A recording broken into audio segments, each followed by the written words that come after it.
Update: I messed up by getting tested to donate a kidney to my wife. Original post: I decided to get tested to see if I could donate my kidney to my wife of 6 years.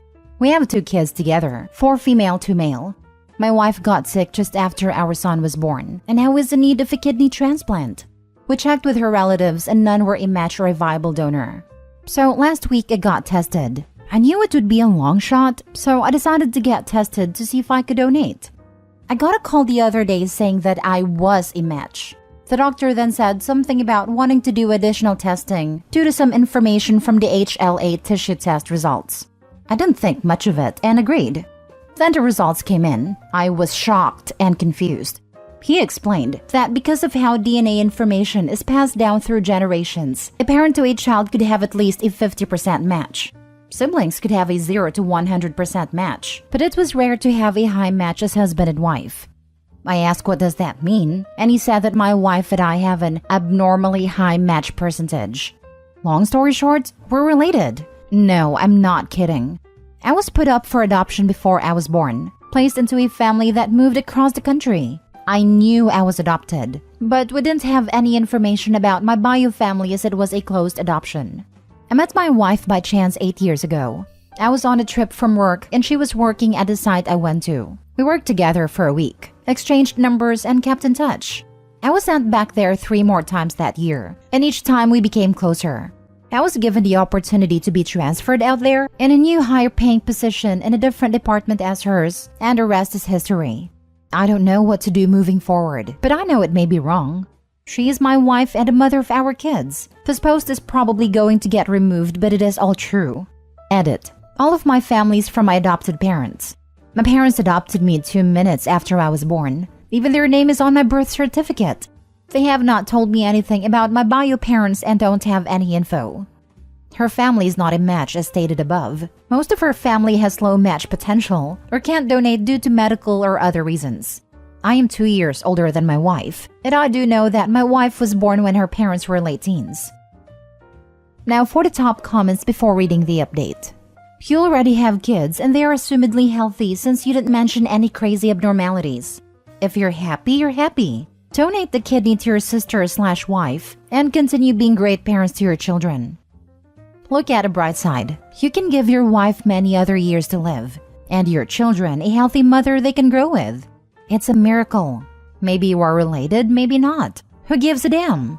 You can save your wife, dude. That's what really matters. Like you said, there is also the chance they are not related. No point blowing a good marriage up over a possibility. Hello, I'm a clinical laboratory scientist working in a histocompatibility and immunogenetics lab, aka transplant lab. I do the testing to find out if recipients and donors are matches through genetic typing, donor-specific antibody testing, etc. What a doctor is talking about is likely haplotype mismatches. When doing HLA typing, we are looking at haplotypes for the class 1 and class 2 genes you receive from each parent. When we are comparing a non-biological donor to a recipient, there can be a few haplotype matches due to population frequency, or no haplotype matches. When comparing a biological donor to a recipient like siblings, they have a 50% chance of being haploidentical. Parents are always haploidentical to their children. This analysis tells us how likely organ rejection could be. So, if you are haploidentical to your wife, you are biological siblings. If it's only a few haplotype matches, you could be cousins, or potentially not related and it's random assortment, meaning you got lucky. But I can't say what the answer is without seeing the haplotypes myself. I also want you to know that it is possible that that doctor is talking out of his butt. Transplant medicine is a very new science that is still being developed today. Some of the doctors that I work with are extremely knowledgeable and know way more than me about the science. But some of the doctors that I work with, I frequently wonder where they got their degree. So don't blindly trust this guy. You should probably see a geneticist for confirmation. Now for the update. Yes, I do have bad grammar and spelling. Yes, I'm stressed and freaking out. Yes, I can play the banjo. No, there were no genetic tests when we got married. Our state stopped that in the 90s. No, my wife has never been stuck in a dryer, but she once got stuck under the bed. Joke. The reason I did not go into too much detail is to try to not be so specific that I or my wife might be recognized. Well, the front page of Reddit didn't help with that. Thank you all for your comments and feedback. I didn't respond to them, but I did read all of them. The reason her family couldn't donate was that close relatives had some medical issues that prevent them from donating. Examples: high blood pressure, diabetes, cancer, heavy drinkers, and more. I wanted to be tested because we needed to find someone. The doctor said it would be unlikely, but wouldn't hurt to try. I was freaking out after I got the news, and I had to get outside advice. When the doctor said that the percentage was abnormally high and that we might be related, I kind of zoned out and started to piece things together in my mind. My parents live 8,000 miles away. They met my in-laws a few times, once at my wedding and when both my children were born. My children are fine. My daughter is incredibly smart for her age. My son is handful and healthy. The way my adoption worked was when my bio mom gave birth to me, I was checked out and put in a different room. I was there, but don't know how it officially worked.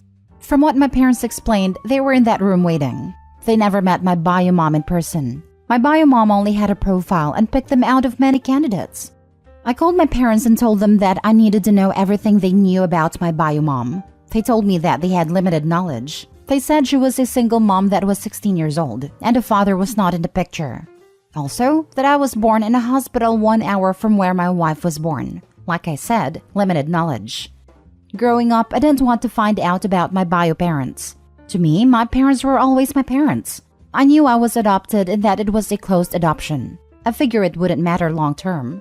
I'm not going to do an additional at-home DNA test through any of the traditional testing sites like 23 or Ancestry due to personal reasons, like the possibility of the family finding out. The doctor said all of this to only me, not with my wife present.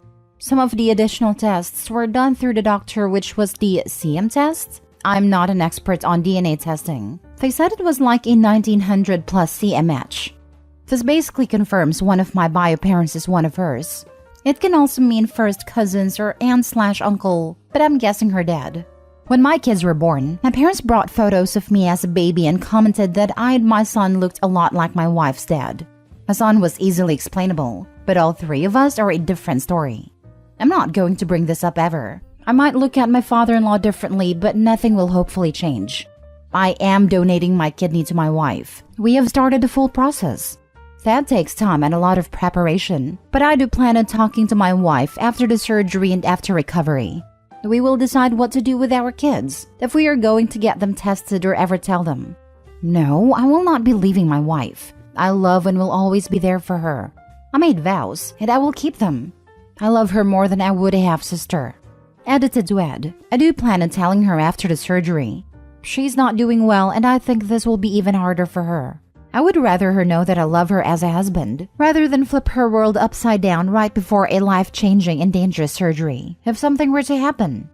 Telling our kids is not a decision I'm going to make on my own. It will be a joint thing after my wife knows. You're a good husband and father. And brother. Too soon, man. Too soon. You're doing a good thing. Despite what you know now, your priority is to the person you love. You had no idea how genetically close you were until this moment, and your wife needs help. It will be a huge shock to her, and maybe the best thing to do would be to tell your kids when they are mature enough to take the information seriously. Obviously, that's something you and your wife will have to talk about. If I had found this out about me and my other half, we have an 18-year-old daughter together. It would not change how I feel about them, but I would definitely not have any more kids in case complications arose. I hope that the transplant is a success, and that you both enjoy a lot more time together. Best comment I have read on this or the previous one. I can't get what fun people are finding in a critical situation that's out of everybody's hands. I totally feel for OP, and think he is handling the situation wonderfully. I would view it as a blessing that he's so closely related to his wife, because now he can save her life with his kidney. His children are not degenerate mutants and will, in all likelihood, have healthy kids of their own someday. But if you can't see what's funny about OP's situation, I don't know what to tell you. It's a ridiculous situation. There are tons of great jokes in these threads, but OP seems to be being a good sport about it all. Anthropology background here. This isn't as big of a deal as you think. In general, there isn't a huge genetic danger for first cousins marrying. In some cultures, cousin marriage isn't even taboo. The genetic difference for half-siblings is similar. Oh, don't get me wrong. If enough cousins and other kin keep marrying over and over for generations, like the Habsburgs, then it can be a problem. But the prohibition against these stuff is more taboo than science. The thing is, even if you married your half-sister or cousin, it doesn't matter. You didn't do so on purpose, so there's no moral issue. No one but you knows, so there's no taboo issue. The genetic risk is low and non-existent if there are no dangerously reinforceable genes. And it sounds like you have healthy children. Stop worrying about this. There's nothing to see here. Exactly. Unless it's multiple times in multiple generations, or there's a rare recessive disease, it doesn't really matter. The incest taboo is really about family relationships and power dynamics, no genetics. If you didn't grow up together as part of the same family unit, and you didn't even know about a genetic relationship until after getting together, then the taboo really doesn't apply. Some people may still have a visceral reaction because the taboo is that deeply seated, but when you think about it logically, the reasoning falls apart. Now, for the last story, I will never make myself vulnerable again. My 23 male broke up with my ex-girlfriend last month over some privacy issues as she circulated my pictures in her girl group. Since then, she's trying to reach me out. I've blocked her from all my contacts and social, but she texts or calls me from her friends or some random numbers and shows up at my house. Today again, she showed up at my house and wanted to be back together again and how she was sorry. I asked her to leave and that we are never getting back together. I don't know what happened. She just snapped and started screaming. Mind you, I live with my parents, and we have a big neighborhood, and she was screaming on my front door. She said, "You know what? It's good that you won't be together with me, because who wants to be with a man that can't protect himself from getting assaulted? And you deserve it. Men like you are nothing but P-words, and you deserve to be violated." I never expected this to happen, and I didn't know how to react. She went on a rant, but I don't remember hearing anything because I just went numb. All I know is my parents were rushing for me, and my neighbor aunt helping me to go back in the house. Everything was a blur to me for I don't know what amount of time, and I have panic attacks. I have been assaulted on 2 different occasions. Once when I was probably 13. On a vacation, a middle-aged man started a conversation with me and wanted to know if I was active. He then proceeded to hold my junk, try to kiss me, and wanted me to take to his room, but I managed to get away from there. Second was when 19. I was in college. I used to live in a studio apartment and befriended a couple next door. Long story short, they drugged me and violated me. I tried to press charges, but the wife threatened to press charges herself on me. And in the country where I am, men have no laws for cases like this and can be charged for it no questions asked only on basis of a woman's statement. I still remember when I told some of my friends in my group, and the men congratulated me for the group activity. The women just said that maybe I understood finally what they go through, and they were glad that I won't do the same to any girl since I know how it feels. And they had a laugh about it. Since then, I have avoided talking about it to anyone. My ex-girlfriend was the only one who I told later, and supported me. She helped me heal and open up and talk about it. But today I again realized that it's all an act. All my life I have heard from various people to be a man, suck it up, or never make yourself vulnerable in front of anyone, or men don't cry. Today I finally understand why. This incident is probably going to change me for the best. Something personal to me was shared with everyone against my choice. Since afternoon, a lot of people have come to my home and tried and talk to me. Looks of sympathy, telling me it's fine, etc. Meanwhile, my parents are worried and crying because they feel like they failed to protect me. This was the final time I have let anyone come close to me and be vulnerable. Never again. Now for the comments. She's undeserving. To use your trauma to attack you after losing your trust is disgusting. I really hope you can heal from this. Society's so messed up that men getting violated is considered a lucky encounter or circumventing bad actors. Who the heck thinks like that? Sick people, man. Sick. Who thinks like that? Lots of people. Makes me sick. Why don't men open up about their trauma? Man opens up. Women uses that information to re-traumatize him at the moment he is most vulnerable. Why don't men open up about their trauma? 100% dude. Not anywhere as bad as OP, but I've learned to never open up to partners about my childhood if I still want them to be with me. And there has been plenty of posts on here from guys saying the same sort of things. I cried while reading this. I am so sorry, Opie. OMG, I can't believe she did that. I literally just talked about a person like this. Who makes you feel safe talking to them about your vulnerabilities and secrets and upsetting pasts, only to have it in their arsenal to one day use against you when they deem fit? In my case, it was mostly used to take away all the things she saw made me happy and have it for herself. Her case is much more painful, in so many ways, and I'm just crying. I am so sorry. She's a witch, but I'm assuming many have voiced themselves about this already. If anything, this post has made me angry. So angry that I will be much more actively fighting for men's rights in cases like this whenever I can. That couple, that freaking woman, those kinds of people who abuse power are the filth on this planet. The absolute filth.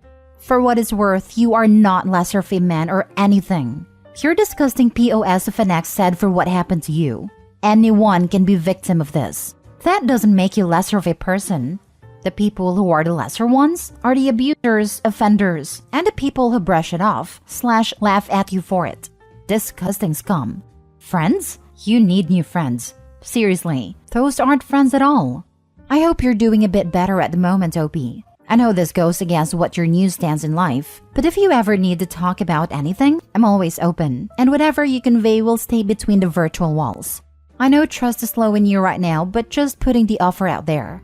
I wish I could give you a big hug. You deserved nothing of what you told us. Wishing you all the love and support in the world. Take it from a man that was victimized at 18 by a gay person, and also fathering my 15-year-old niece who was victimized under 4 years of age. I personally am afraid of my reaction to this kind of verbal mistreatment because I feel my reflex will be to witch slap her. I'm not kidding. Anyone says this vile garbage in my eyes deserves an organized beating. My aunt, mother, and sisters would be at a chick's throat for this kind of evil behavior.